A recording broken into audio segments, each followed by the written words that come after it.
Hi guys, welcome to the channel. Today I'm going to show you how to reset the service light on a Vauxhall combo van. This will also work for a Fiat Doblo. This one's a 2016 model. Okay, so what light we're resetting is a little oil can light. So if you've got that flashing away, assuming you've changed the oil, it's also acts as a service reminder and a condition indicator for the oil, but you do have to reset it manually. So you switch the ignition off,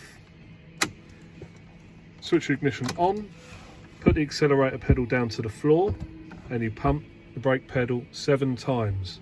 1, 2, 3, 4, 5, 6, 7.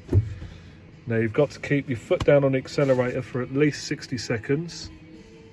Then after the 60 seconds is up, you release the accelerator pedal, switch the ignition off, wait another 60 seconds, and after that point you can start it up.